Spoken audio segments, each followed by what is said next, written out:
మోకాల నొప్పులకు ఎటువంటి సర్జరీ లేకుండా ఎపియాన్ పెయిన్ క్లినిక్ అందిస్తున్న అత్యాధునిక చికిత్స. Welcome to Suman TV. నేను మీ నవీన్. ప్రస్తుతం మనతో సర్టిఫైడ్ న్యూట్రిషనిస్ట్ అదేవిధంగా యోగా థెరపిస్ట్ డాక్టర్ ఓం ప్రకాష్ గారు ఉన్నారు. హాయ్ సార్, నమస్తే అండి. నమస్తే సార్, విటమిన్ B12 డెఫిషియన్సీ అనేది చాలా వరకు కూడా ఇబ్బంది పెడతా ఉంది అందరినీ. సో మీరు కొన్ని వీడియోస్లో చెప్పారు, అంటే ఓవరాల్గా మనం రూపాయి ఖర్చు లేకుండా ఇంట్లోనే విటమిన్ B12ని ఈ డెఫిషియన్సీని అధిగమించవచ్చని. దీనికోసం వచ్చేసేసి పెరుగు అదేవిధంగా అన్నం ఈ రెండు చెక్ పెట్టచ్చు ఈ రెండింటితో అన్నారు. రైట్ అసలు పెరుగన్నం తింటే బొజ్జు వస్తుంది కానీ విటమిన్ B12 ఎట్లా వస్తుంది సార్? రైట్ సో అదే అంటే ఆ ప్రాసెస్లో డిఫరెన్స్ ఉందన్నమాట. మన తెలుగులో ఒక సామెత ఉంది, పెద్దల మాట చద్దన్న మూట అని చెప్పి. ఎస్. ఓకే, సో మీరు అన్నట్టుగా పెరుగన్నం తింటే ఖచ్చితంగా ఫ్యాట్ పెరిగే అవకాశం ఉంటుంది. బట్ మనం ఇప్పుడు దాని ఒక డిఫరెంట్ ప్రాసెస్లో మనం దాన్ని తయారు చేస్తున్నాము. ఇప్పుడు మనం చేసేది మీరు ఇంట్లో అసలు ఏం డబ్బులు ఖర్చు లేకుండా చేసుకోవచ్చు. అదే మీరు స్టార్ హోటల్స్కి వెళ్తే ఒక చిన్న బౌల్లో తీసుకుంటే దానికి 600 రూపీస్ మినిమం ఛార్జ్ చేస్తారు. ఓకే, సో చేయాల్సింది ఏంటంటే సింపుల్, రాత్రికి మీరు అన్నం వండుకుంటారు కదా, సో ఆ అన్నము కొంచెం ఎక్కువ వండుకోండి. సరే, అసలు మనం అంటే ఈ మ్యాటర్లోకి వెళ్ళే ముందు ఈ విటమిన్ B12 డెఫిషియన్సీ వల్ల వచ్చే ప్రాబ్లమ్స్ ఏంటి అసలు? చాలా ప్రాబ్లమ్స్. ఒకటి ఏంటంటే ఫస్ట్ ఆఫ్ ఆల్ మన డైజెషన్, రైట్? డైజెషన్ సరిగ్గా ఉండదు, దానివల్ల మీకు ఆకలి సరిగ్గా ఉండదు. సో డైజెషన్ సరిగ్గా లేదంటే ఆటోమేటిక్గా మళ్ళీ మీకు కాన్స్టిపేషన్ ప్రాబ్లం వస్తుంది, నర్వ్స్ వీక్నెస్ వస్తుంది, హెడేక్ వస్తుంది. అసలు ఇంకా చెప్పాలంటే నర్వ్స్ వీక్నెస్తో మళ్ళీ ఇన్ఫర్టిలిటీ వస్తుంది. దానికి నాలుగు సంబంధం ఉంది, రైట్? అంటే ఒడికన్సే ఆ సెక్షువల్ ఆర్గాన్స్కి required amount of blood supply లేకపోవడం వల్ల, ఆ స్టిమ్యులేషన్ లేకపోవడం వల్ల ఇన్ఫర్టిలిటీ కూడా దారితీస్తుంది. సో ఇవన్నీ సమస్యల నుంచి చాలా సింపుల్గా మీరు బయటపడాలంటే చేయాల్సింది ఒకటి.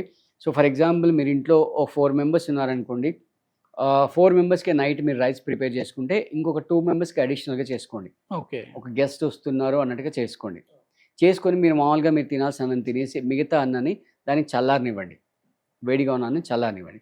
తర్వాత నెక్స్ట్ ఏం చేస్తారంటే మీరు ఇలా ఒక బౌల్ తీసుకోండి, రైట్? ఈ బౌల్ తీసుకొని ఈ బౌల్లో మీరు ఏం చేస్తారంటే ఈ వండి చల్లార్చిన అన్నం ఉంది కదా, దీంట్లో వేసేసేయండి, రైట్? మామూలుగా మన ప్యాకెట్ కర్డ్ కాకుండా మనం కర్డ్ చేసుకునే ప్రాసెస్ ఉంది. ఏంటి? పాలు తీసుకొని దాన్ని చల్లార్చి, అంటే కాగబెట్టి చల్లార్చి దాంట్లో పెరుగు తోడేస్తాం. సో ఇక్కడ అదే ప్రాసెస్, కాకపోతే ఏంటంటే ఈ రైస్ తీసుకొని ఈ రైస్లో మీరు కాచి చల్లార్చిన మిల్క్ పోసేసేయండి. Okay, right. మిల్క్ పోసి దీంట్లో మీరు ఏం చేస్తారంటే ఒక 1 or 2 టీ స్పూన్స్ కర్డ్ వేసేయండి, రైట్? యా.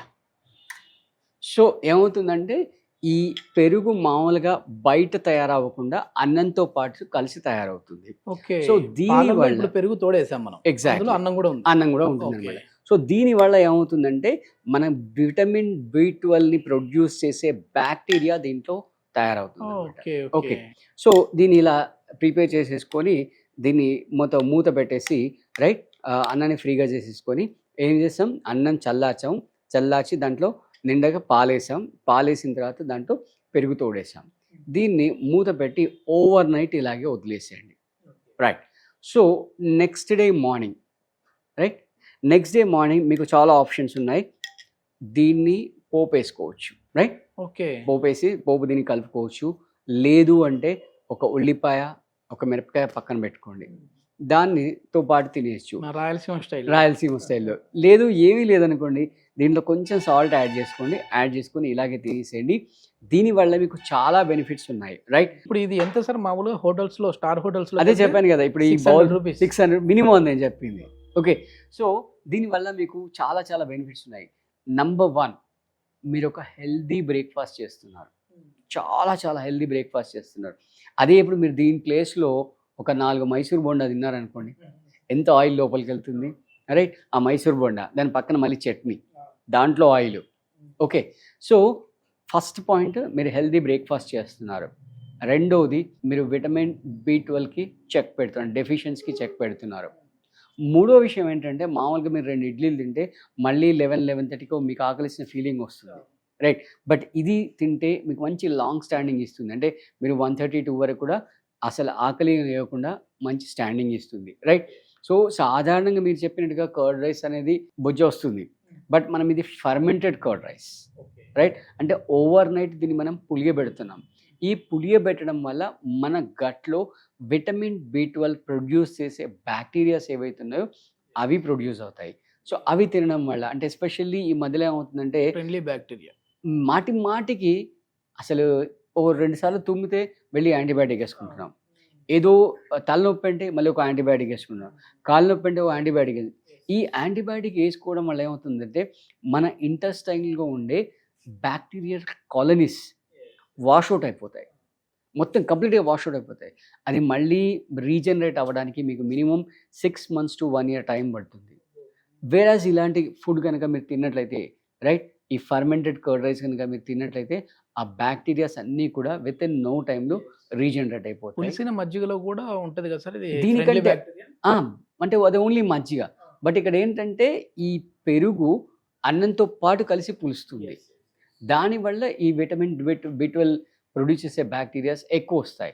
అది కూడా బెటర్ మీరు అన్నది. బట్ దానికంటే కూడా ఇది ఇంకో 10x టైం బెటర్ అనమాట. సార్ ఇప్పుడు మనము రైస్ చేసినప్పుడు అందులో ఉన్న వాటర్ని అంటే గంజిని పడేస్తూ ఉంటారు కదా, సో అందులో కూడా విటమిన్ B12 బాగుంటుంది అని చెప్పేసి విన్నాను. యా, అంటే యాక్చువల్గా అసలు అన్నం వండితే గంజి వార్చకూడదు. Okay okay right. ఒకవేళ మీరు గంజి కనుక తీస్తే దాన్ని వేస్ట్ చేయకండి, దాన్ని తాగేసేయండి. రైట్. సో ఇందాక మళ్ళీ స్టోరీ మొదటికి వస్తే మీరు 5 స్టార్ హోటల్లోకి వెళ్తే మన స్టార్టర్స్ కింద సూప్స్ ఇస్తారు.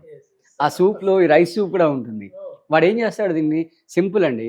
రైట్. దీన్ని వేడివేడిగా చేస్తాడు. సగ్గుబియ్యం గింజలు వేస్తాడు 4, కొత్తిమీర వేస్తాడు, క్యారెట్ గ్రేడ్ చేసి వేస్తాడు, ఇంత పెప్పర్ పౌడర్ వేస్తాడు, చిల్లీస్ చాప్ చేసి వేస్తాడు. దాన్నే మళ్ళీ మీకు 200-300 రూపాయలు ఛార్జ్ చేస్తాడు. సో మన హ్యాపీగా ఇంట్లో అంటే ఈ రైస్ సూప్ ఏదైతే ఉందో దీన్ని తీయడం వల్ల ఆ అన్నంలో ఏదైతే ఎనర్జీ ఉందో అదంతా వేస్ట్ అయిపోతుంది. ఒకవేళ మీకు తీసే అలవాటు ఉంటే దాన్ని వేస్ట్ చేయకండి, దాన్ని హ్యాపీగా తాగేసుకోండి. రైట్. ఈవెన్ మీరు అయినా ఈ మధ్య అన్ని రైస్ కుక్కర్లు వచ్చిన తర్వాత గంజి ఉంచడమే మానేసారులేండి. అంటే ఈవెన్ కుక్కర్ నుంచి కూడా కొన్నిసార్లు బయటకు వచ్చి వేస్ట్ అయిపోతుంటుంది. యా. సో ఓవరాల్గా అంటే వాటర్ ఎంతైతే రిక్వైర్డ్ ఉందో అంతే వాటర్ వేసేసి దాన్ని యాజ్ టీజ్గా తీసేసుకోండి. లేదు అంటే మీరు ఒకవేళ తీస్తే కనుక దాన్ని తాగేసేయండి, పారేయకూడదు. ఇది మొత్తానికి చాలా సింపుల్గా తక్కువ ఖర్చుతోనే మనము ఇంట్లో ఈజీగా ఫర్మెంటెడ్ కర్డ్ రైస్ని అయితే చేసుకోవచ్చు అని చెప్పేసి ఓంప్రకాష్ గారు చెప్పారు. సో ఇది ఏంటంటే పాలు తీసుకున్నారు, అందులో రైస్ వేసారు, తర్వాత పెరుగు తోడేసేసారు, దాన్ని అట్లాగే వదిలేసేస్తే మార్నింగ్కి పెరుగన్నం అయిపోతుంది. మనం డైరెక్ట్గా చద్దన్నం. సో మనం డైరెక్ట్గా పెరుగన్నం తింటే ఎంత నష్టమో ఇట్లా తిన్నామా అని అంటే మాత్రం దానికి రెట్టింపు లాభం. లాభం. Thank you sir. Thank you.